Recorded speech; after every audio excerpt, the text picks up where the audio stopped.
2:20, gaya ng sinabi ko kanina, ito po ay isang debosyon, no, sa ating mahal na Birhen. Kaya po ang aming hangarin, kanina po sa aming pagpupulong, ay malampasan, mahigitan yung kanilang nagawa para po higit sa 15 taon sa pinakabata ritong nandito ay may pagpatuloy natin ang debosyong ito. At kaya po kanina nung in-announce ni Manong Malay sa kapilya, no, kayo po ay tinanong ko, no, ayaw po namin magpresenta rito. Hindi po kami nagpipresenta sa posisyon na to. Tinanong po namin kayo, ako personally tinanong ko kung okay ba sa inyo. Okay ba sa inyo na kami ang mamumuno sa mga susunod na taon? Okay lang! Mahina raw, hindi nila marinig. Okay ba? Okay lang! At dahil po dyan, Manong Malay at iyong pamunuan, namin pong tinatanggap ang posisyon nito kasama ng buong grupo at aming ipagpapatuloy sa abot ng aming makakaya, sa tulong ng lahat po ng nandito at sa mga parating pa na magiging membro ng ating kapisanan. Yun po ang ating hangarin at patuloy nating pagandahin ang ating selebrasyon, pagdiriwang para sa kapistahan ng Mahal na Birhen every May 31. So again, marami pong salamat. Ang amin pong hiling ay ang inyong panalangin at patuloy na pagdarasal sa aming pamunuan para magampanan namin ang aming tungkulin. At ganoon din sa ating mga outgoing officers. Maraming salamat at patuloy po namin inaasahan ang inyong gabay at tulong sa mga darating na araw. Marami pong salamat. Good evening and happy May 31 Fiesta po. Thank you, thank you.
Gotta be very careful when you bite into this spicy Burger King chicken, spicy chicken king, because if you press it, you'll see like the liquid, some oil and mixture of oil and water, and it's really hot.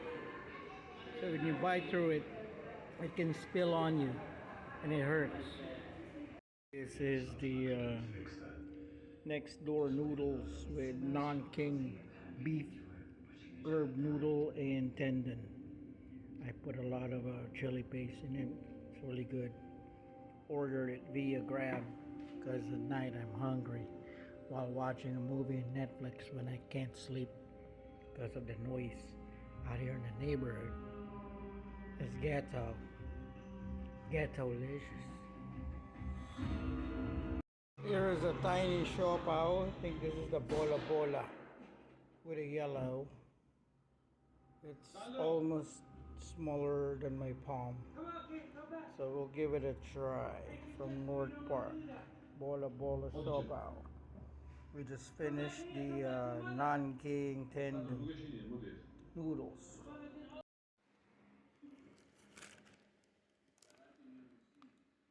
No onion. They don't have onion. That sucks. Why? Can they afford to get some onion in the Whopper? Supposed to have onions. My snack is mixing some honey with avocado like so, and then mixing it up and eating it. So it's a benefit of honey and avocado wrapped in one. It's a pretty good combination. It's yummy and healthy. Paksiw na pata ng baboy, luto ni Tito Jong. Sarap. Yum yum. Paksiw na pata. Yeah boy. Chibog na. This is an ube cheesecake that I bought from Tender Loving Cakes here in Mandaluyong. I ordered it via Grab, and I would give it a score of 5 out of 5. It's so good and tasty. You can taste the ube, and this is the I think the burned version where you can see the caramelization here, and it's so good. I also tried the original one cheesecake without the flavor, and it's also 5 out of 5 from Tender Loving Cakes in Mandaluyong. Order yours. Sa isang kilong manok, gagawin mo, hugasan mo muna mabuti. Kaskasin mo para matatanggal yung maliliit na natirang balahibo. Pag nahugasan mo na, lagyan mo siya ng paminta. Tapos, kumuha ka ng bawang, isang buong bawang. Isang buo. Lahat yun ilalagay mo sa kanya. Tapos, lalagyan mo lang siya. Kumuha ka ngayon ng kutsara. Pagkatapos, lagyan mo siya ng toyo. Yung toyo, mga 3 kutsarang toyo. 3 kutsarang vinegar. Pagkatapos, lagyan mo ng tubig. Takpan mo, isa lang mo, patuyuin mo yung tubig niya. Mag-iiho kami ng bangus at babalutin gamit ang dahon ng saging. So hinanda ni Tox yung si Tox nga pala yung kilabot ng Sampaloc, Tanay Rizal at ng Marikina sa bandang Santa Lucia, no? Katawan pa lang. Kumbaga, single pa yan si Tox. Kaya, mga girls dyan sa Sampaloc, Tanay.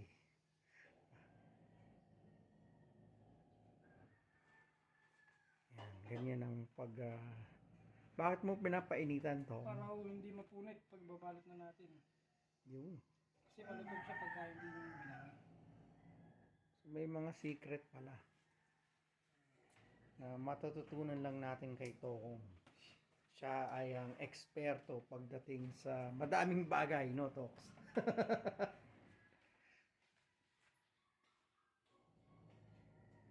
Yun, no? Nag-iiba siya ng kulay, no? Nagmamantika. Oo, tsaka hindi na siya malutong. Makunit na yun. Hmm. Like ito. Si EJ, na-video ka rin. Marami rin views yung ano eh. Yung ginawa mo nung nag-ihaw tayo ng bangus. Pero hindi natin yata na-video yung buong proseso eh, no? Hmm. Pagbabalot. Oo. Para makita naman. Kaya mahalaga yung pagbabalot eh. Ganda din ng pagkakabalot mo. Maganda itong pambalot. Ang bango. Pagpagit titla, kahit ang iha mo, wala. Tagal na akong di... Kay Tita Vicky ko lang natutunan. Basta tsaka sa'yo, lagyan ng toyo, di ba? Ito yung ating bangus na kanina pang nakatimpla. Nilagyan lang ng toyo, kalamansi, sibuyas, luya, bawang.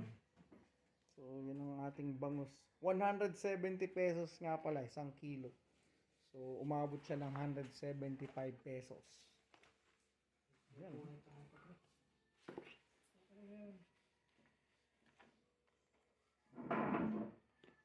Tapos, iihaw naman ito sa kawali. Yan o, lahat ganyan. Ito yung katawan nito kung bakat na bakat ang abs niya. Kaya mga single na chicks dyan sa Sampaloc. Tanay, Rizal. Pag kailangan nyo ng buko, tawagin nyo lang si Tokong. Ahakitin niya. Basta kayo yung single, no?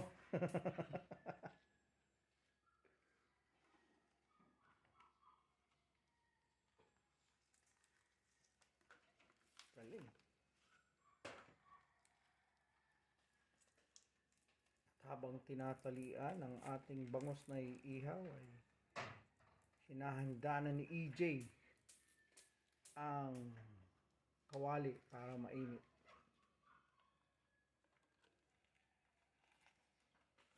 Yun, no? Ganun pala ang ating produktong inihaw ang nabangus.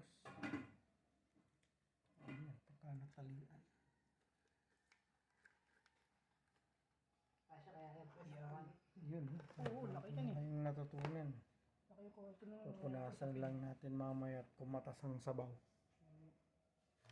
Tissue ako.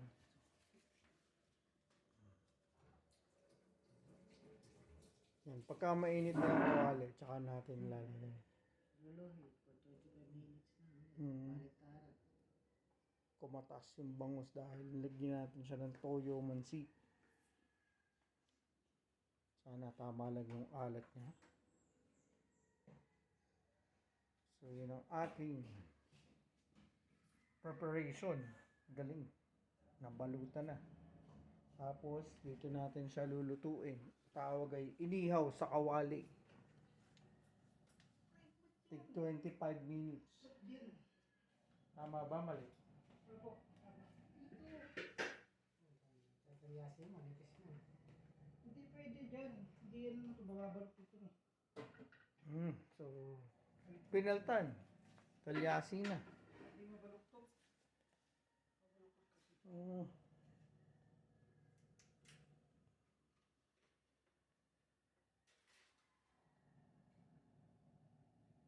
Madalas natin din gamitin EJ yun eh, no? Yung ba yung madalas? Ayos naman. Para pwede mabaluktot eh. Oo, pag bumabaloktot nga yung ano natin, yung gumaganon. Eh, 1 kilo, mas malaki yan. Oo, sarap niya. Hindi malulog na buntot yung pre. Kapal ng mga Ang talyasi na. Tatakpan para iikot din yung ano, magsisirculate. Yung stainless na. tatak pa natin.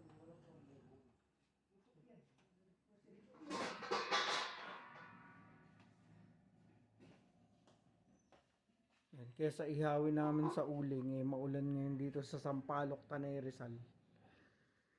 Iihawin na lang namin dito sa Talyasi. Para masarap ang ulam. Nakakasawa na kasi yung mga baboy. Pagkain ng baboy, may sinigang, may lechon paksiw. Mga high blood.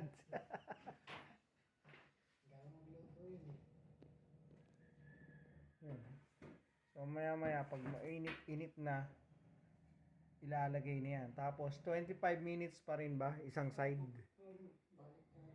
Baliktaran. 25 minutes. So, sandali lang. Ayos na. Si Lola natutulog.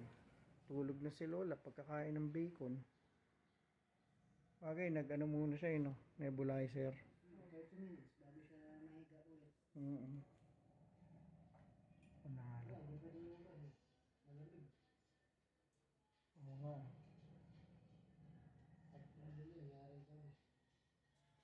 Lagots. Hindi nalalagyan to ng mantika, no? Wala na. Diretso na, magmamantika na yung bangos, no? Yun, no? Bago na namang natutunan. Eto, ano naman to? Magsasaing. Oo. Sarap naman kumain ng pagkatanghalian. Yun.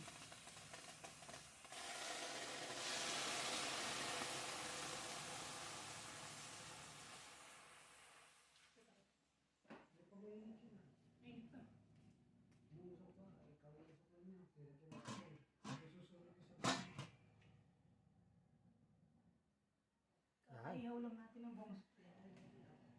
Yun, no? Parehong expert kasi yung dalawa. Pareho silang expert sa magluluto. Kaya para-paraan yan. Ayos. So, 25 minutes, isang side. Yan. Simple lang. Inihaw na bangus sa Talyasi. After 50 minutes or 1 hour, luto na ang bangus. Lumikit ba?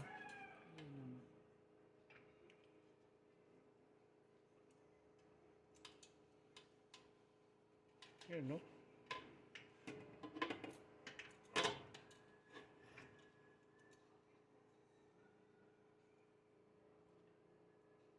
Panalo. Yan, bubuksan. Tawag dito, unboxing. Unbanana leafing. The unbanana leafing of the bangus or milkfish. A Filipino delicacy. Because milkfish is a local favorite. Bangus. Inihaw. Grilled milkfish wrapped in banana leaves.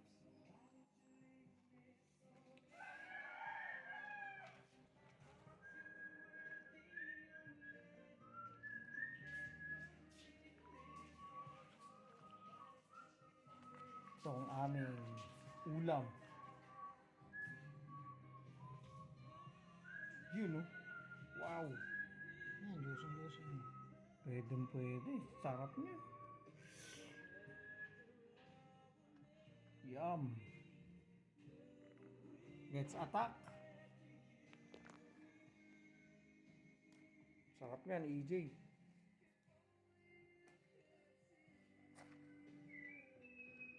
Yan, no?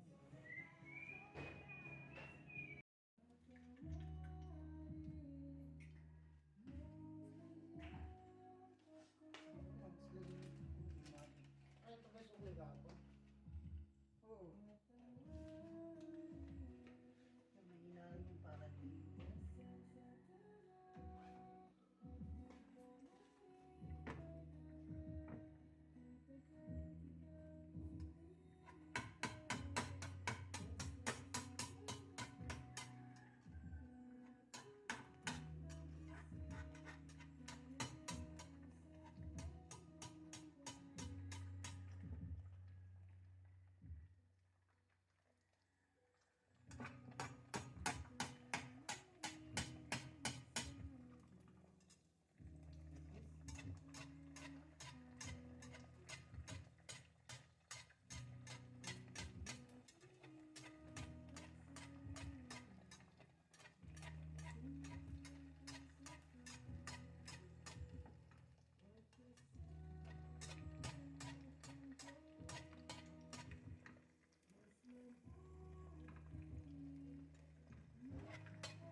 Dapat mainit na yung mantika bago mo nilagay.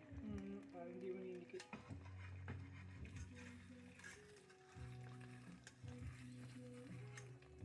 Ito kasi pag manikit. Mm.